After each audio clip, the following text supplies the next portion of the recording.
Welcome back to Winners and Losers, the show that looks at the highs and the lows around world football. This weekend, Chris Hamill is here as he is every single week. Every week, baby. And there's only one place to start this week, isn't there? The talking point. The Old Firm Derby, that's right. Shout out Fraser. No, we're not talking about the Old Firm Derby today.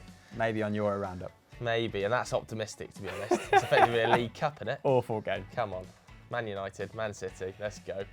Go! Let's get things underway then, because Manchester United have all but ended the title hopes of neighbours Manchester City with that pretty darn impressive 2-1 away victory at the Etihad. The pressure was on Manchester City as well, wasn't it? And Liverpool had run out 3-0 victors at Bournemouth earlier in the day, but they really looked like taking all 3 points in the 179th Manchester derby, to be precise. We like to be precise on this show. And it was a great team performance, but one man continues to be imperative for United. Decisive. It's that man, Marcus Rashford, who continued his fine form in this game after dominating Tottenham midweek. He took 3 shots, which was a joint game high, admittedly, with about 4 or 5 players, but you put that in there because it makes the stats sound more impressive.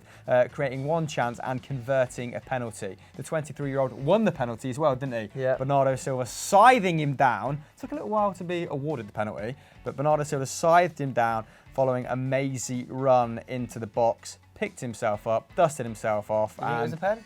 Yes. Yeah, Stone Waller, actually. I thought the referee was pretty good in the game.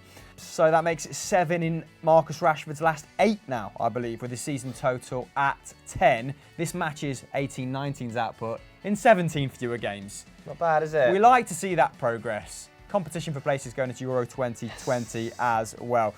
Decisive being the key word when describing Marcus Rashford. He only had 4 touches inside the box. Gabriel Jesus had 12, just to give you some context. So he had to make good when he was that far out from goal, and he did. 4 of his goals have been penalties this term, but 6 have come against the traditional top 6. So loves a spot kick, but loves a big match as well, doesn't it? 100%. Doesn't he? Sorry.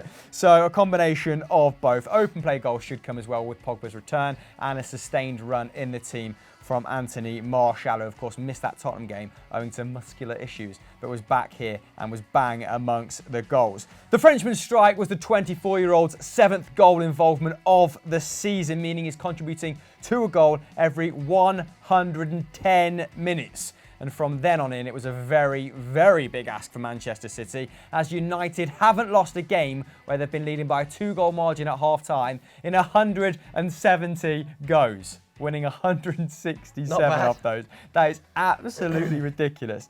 Easily the most ridiculous stat of the week. Then Marcus Rashford, after fluffing one, hit the crossbar with a pretty nice effort. That was a great chance, the one he missed. Yeah. Great chance. Arguably easier than the one he hit the crossbar with, which was a bit of a finessed that was beautiful, dipper. It was a very aesthetically pleasing effort.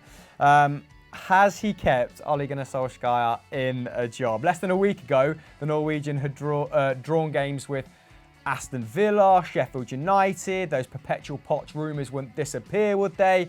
Let's hear what he had to say after the game. More hard times for the doubters out there, because we'll keep on working the way we're doing, and we believe in what we're doing, and it's just about getting results. Of course, that will turn some doubts into beliefs, as I said, and more people will see what we're trying to do.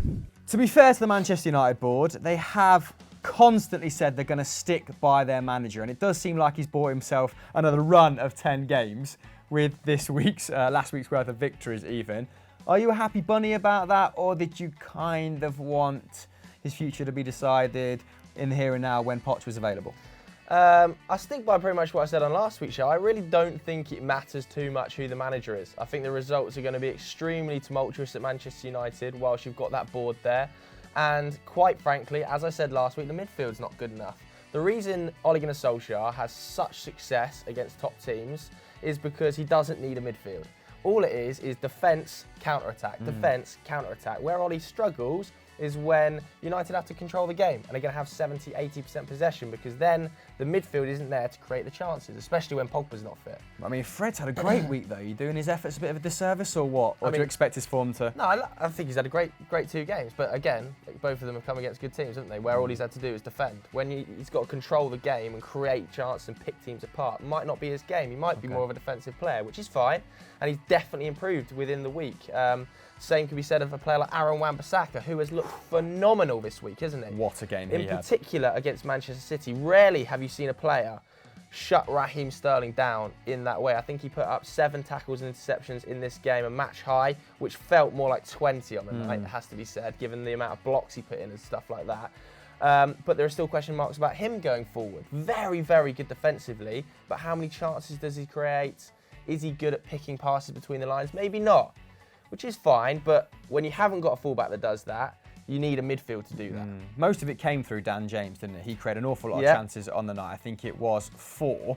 Did you expect to have, that blistering start? Was that always going to be a feature of Ollie's game plan? Yeah, well, I said in the group chat before the game, in Football Days group chat, didn't I? I said I think we're going to win this 2-0. Rashford and Martial will score the goals. What a shout. And that was based purely on looking at that City backline. I thought that City backline, John Stones and Fernandinho up against Rashford, the recipe for absolute disaster. And if it hadn't been for Kyle Walker on the weekend, who was putting in a hell of a shift and still has some serious gas left in the tank, I think they would have lost by even more. There were a number of times where we broke away and Kyle Walker was the only man to cover, because we either butchered it, or it was a slightly overhit pass, or Kyle Walker was physically strong enough to get alongside Rashford. So I think that going into it, I kind of expected us to get a result, because they're so vulnerable on the counter-attack, and all we can do is counter-attack, which is fine, and been a great week for Manchester United. But now the real test will be against Everton at home, where we're going to be in control of the game.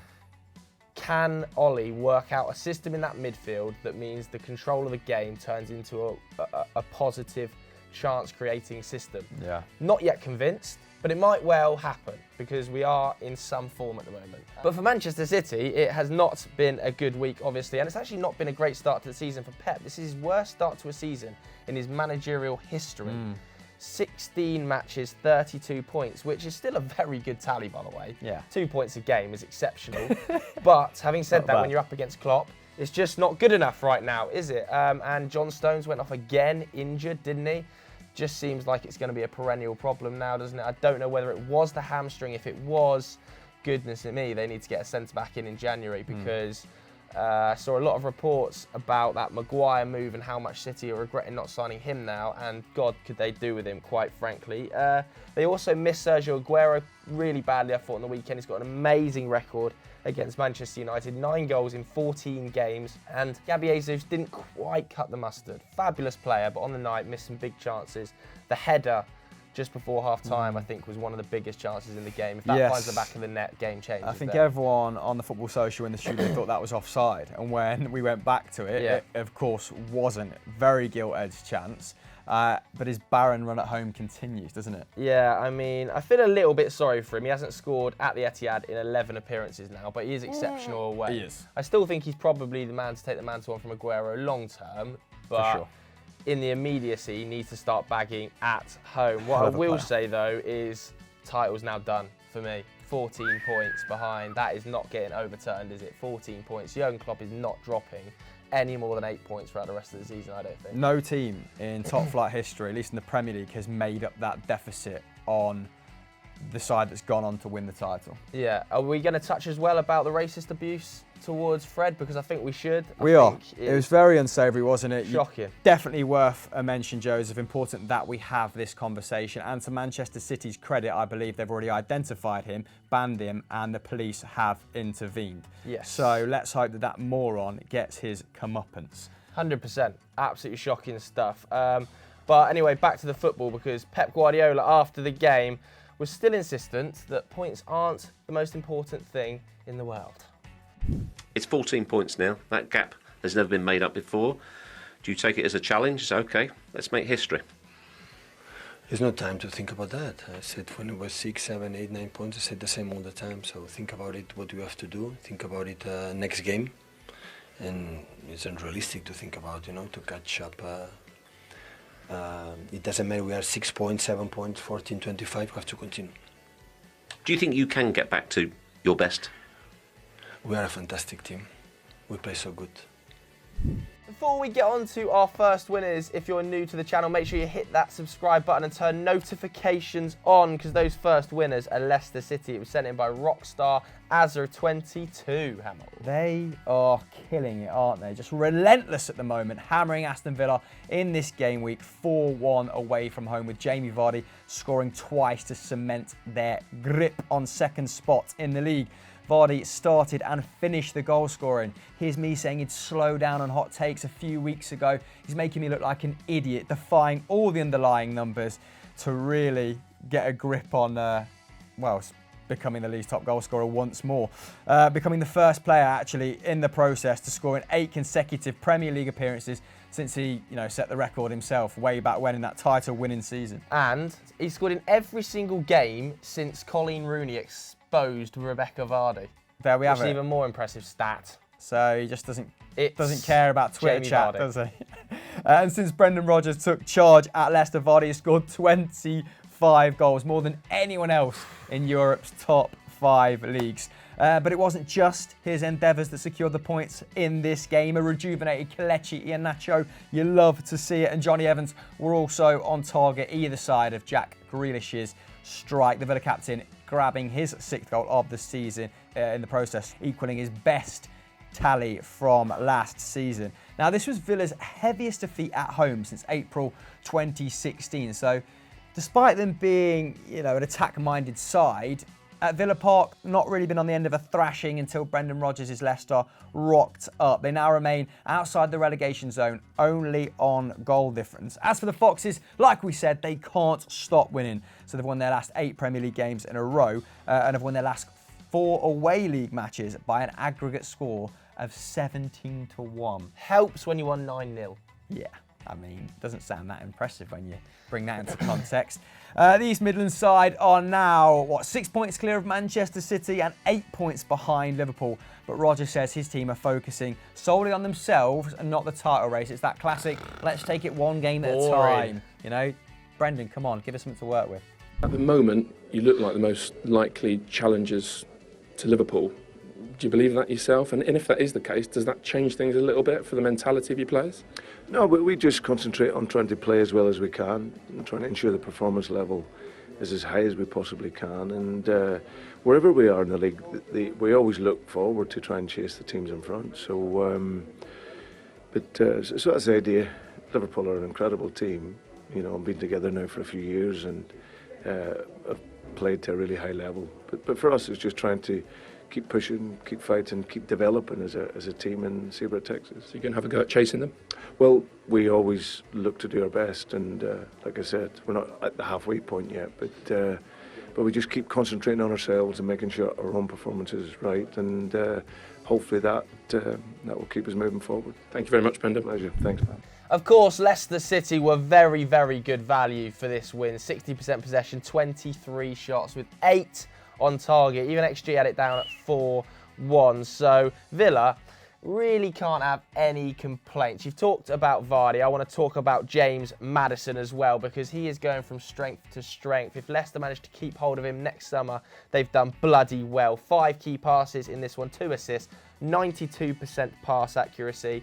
Joined by other players in there like Ricardo Pereira, who is just putting up insane numbers right now. 9 tackles and interceptions. Why a team like Tottenham didn't take him on a couple of seasons ago beggars belief. As for Aston Villa, pretty terrible day at the office for Dean Smith's men. Marvellous Nakamba having a particular shocker. Only 26 touches across the course of the 90 minutes for him. Vesley also getting chucked around like a ragdoll by Soyuncu and Johnny Evans. Jack Grealish, as he is nearly every week at the moment, one of the few bright sparks for the Villains. 4 dribbles, 3 tackles, 3 key passes. Really impressive start to his Premier League sort of life.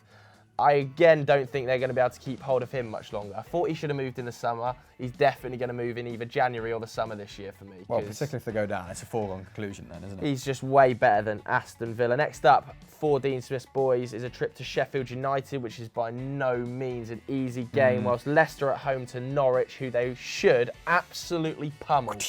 Wouldn't be surprised to see another 4 there. But do you guys at home think they are genuinely in a title race? I still think they're out of it.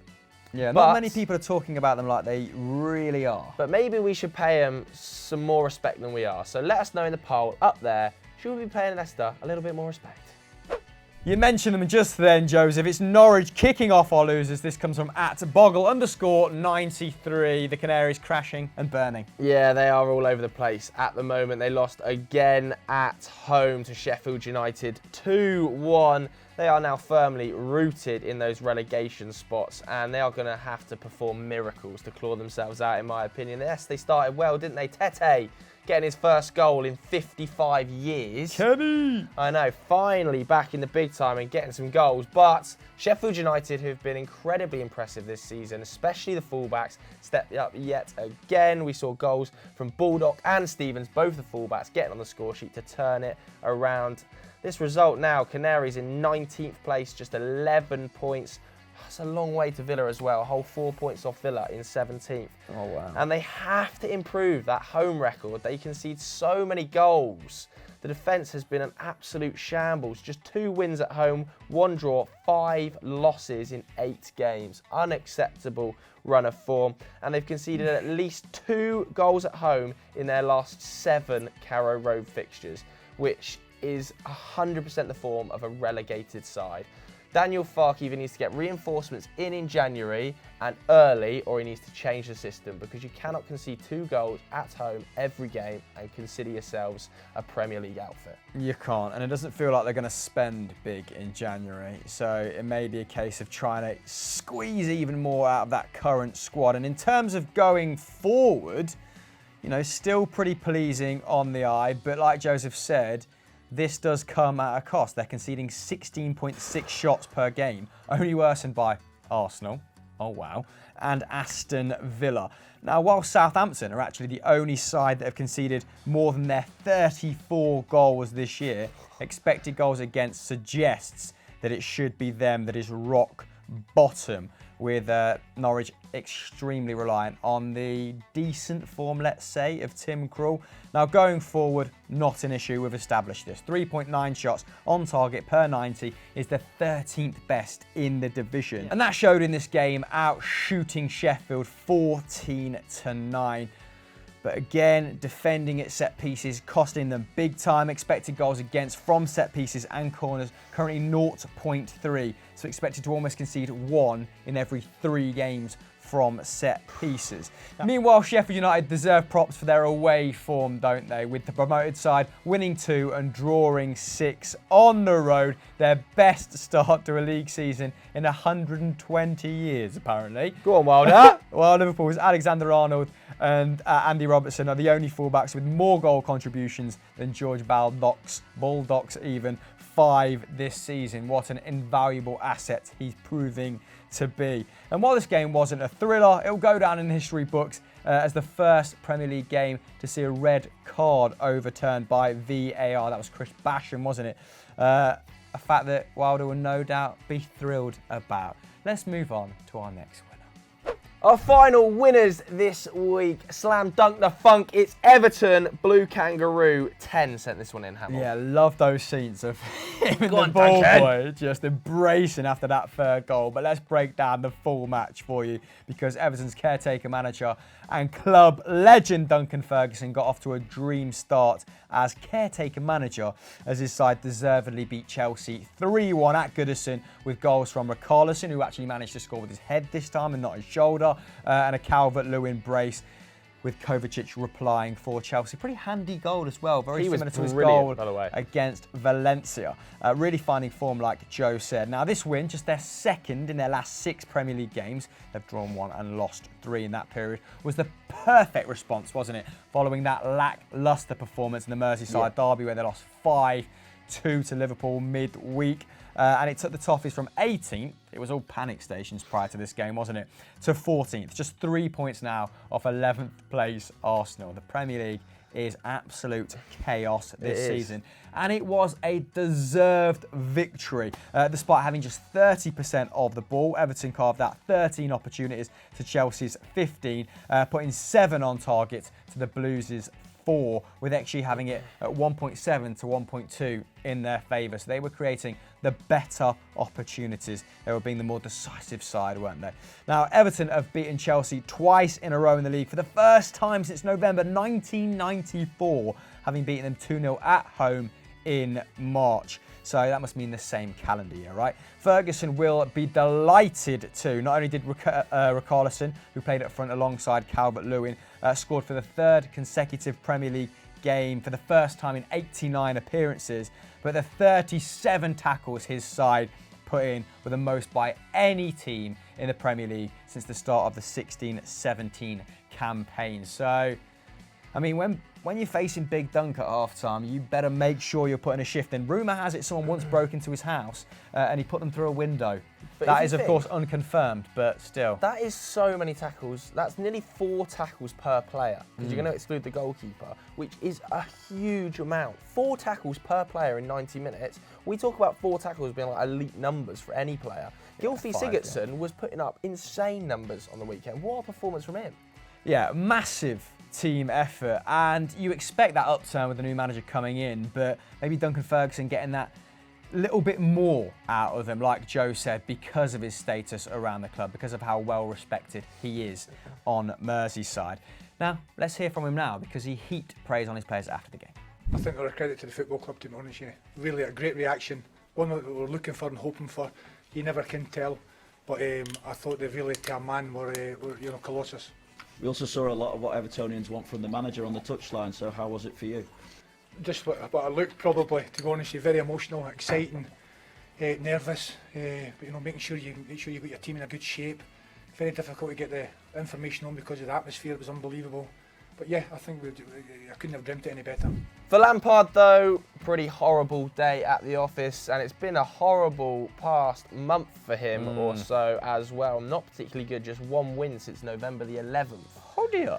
Since, of course, that infamous Jody Morris tweet about Jose Mourinho. All 3 goals in this one were pretty preventable. Kepa for the last, just stinking. Zuma all over the place throughout the whole 90 minutes. To be honest with you, the Chelsea defence this season has been a bit of a catastrophe, hasn't it? They've kept 3 clean sheets in 16 Premier League games now, which is not good. 4 clean sheets in 23 in all competitions. Oh dear. So Frank really needs to start getting more out of that backline. I'm sure he'll look to address it in the January window.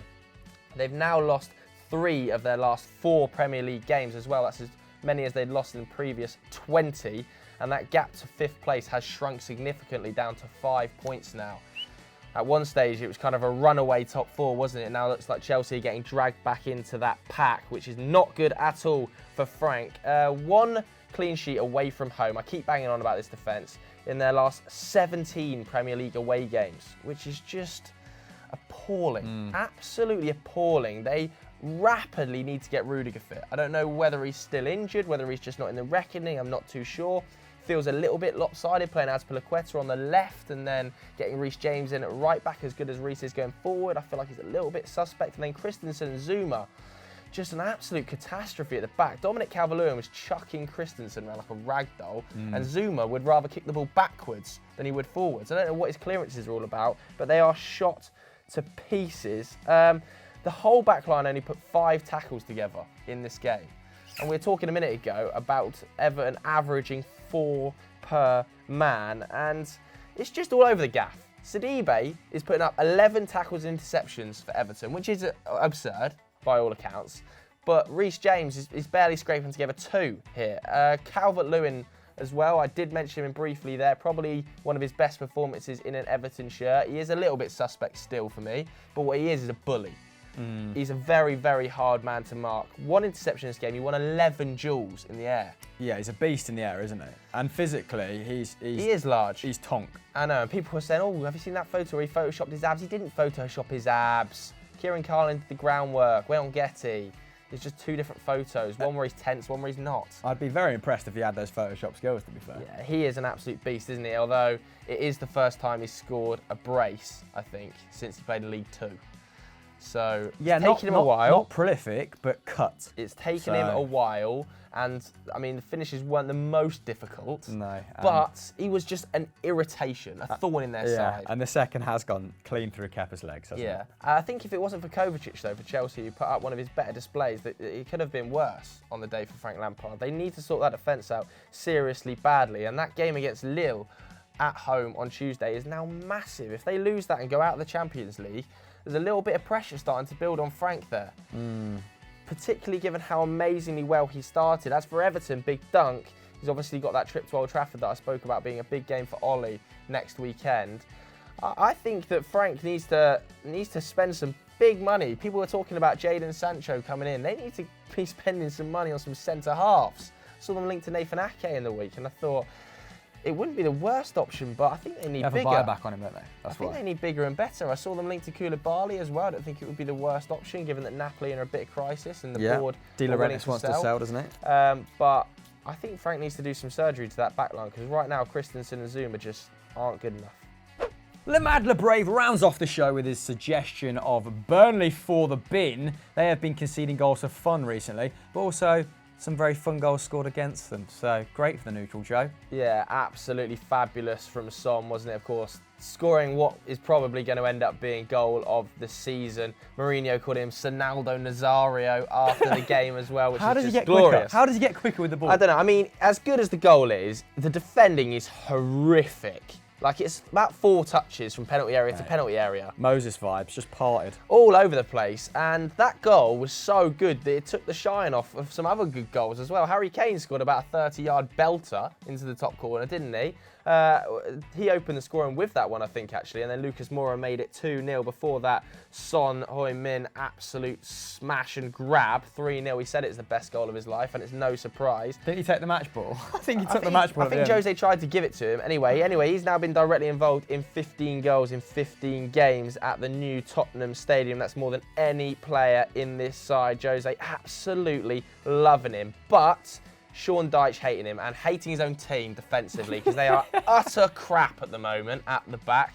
Really, really need to improve, don't they? I mean, when Moussa Sissoko is romping through your team, hitting the post and then scoring. He's a World Cup winner. Put some respect on his name. I mean, I will, but he's not a notoriously he's not an attacker, clever finisher. And I think he's got 2 in 2 now, is he? And the Spurs fans were chanting, he scores when he wants, he scores when he wants. Moussa Sissoko, he scores when he wants. But Sean Dyche's men just couldn't get going at any stage. Yes, they marginally dominated possession somehow, 51% of the ball, but it is Jose Mourinho now, guys. He's not going to want the ball an awful lot, but just a paltry 1 shot on target. I think their best chance was really that header, hit the bar, and then hit the post. And then Davinson Sanchez and Chris Wood did a 50-50 in the air, head-to-head. Unbelievable scenes. But Tottenham, anyway, move up to 6th. Burnley down to 13th. They need to start improving against decent teams. They're just 3 points above the relegation zone, which is not particularly good. No. A 3rd defeat in a row. I finally got there. My throat is feeling claggy. Yeah, sounds like you had a heavy weekend. A little bit. My friend. Yeah, the Portuguese manager never really struggles against Burnley, does he? Winning 5 and drawing 3, remains unbeaten against the Clarets, does Jose. And this new lease of life for various players continues. They had a little blip against Manchester United, weren't very effective, weren't as competitive as people thought. But in this game, he wasn't up against a tactical genius like Ole. In this game, Dele Alli continued his fine form, recording 2 more assists, meaning that he's now been involved in 7 goals in 5 games under Jose Mourinho, 4 goals and 3 assists, over twice as many as he registered under Poch. Obviously, prior to Jose coming in, not in total. That would be absolutely ridiculous. Skipper Kane, however, was man of the match and scored a couple of beauties, didn't he? What a player. His goals just got better and better as the day went on, registering 6 shots on goal and scored with his 2 shots on target, bringing his tally to 9 in the Premier League. He's starting to get going again, isn't he? I'm absolutely delighted for him, because you know all of the statistical lovers out there that claim that he'd gone to sort of the league average striker and had fallen off a cliff. Are you talking about PVS? I mean, he's up there, isn't he? But statistical lovers. he's not the only one, is what I'll say. There was an absolute shed load on Twitter. They were giving Kane the boot, and it was almost as if his lack of form coincided with Tottenham falling apart. Yes, I mean, we are statistical lovers, aren't we? But there was some hardcore statisticians out there that said he was poor. That were revelling in his downfall. Somebody said he'd gone to Torres levels at Chelsea. Shut your dirty mouth. But he's back. He's back with a bang, baby. What a brace from him in this game. The Lily White's defence also deserve a shout out as well. Been pretty porous all season, haven't they? But look much more durable here, registering their first clean sheet in 11 attempts. Jan Vertonghen, a man possessed on that front. 5 tackles, 3 interceptions and 3 clearances to boot. And some are saying he got an assist. No, he didn't. For the Can't give the Son ball goal. to Son and he runs 120 yards and scores. Easy money in fantasy football though, isn't it? Burnley, however, like you said, having an absolutely torrid time of late.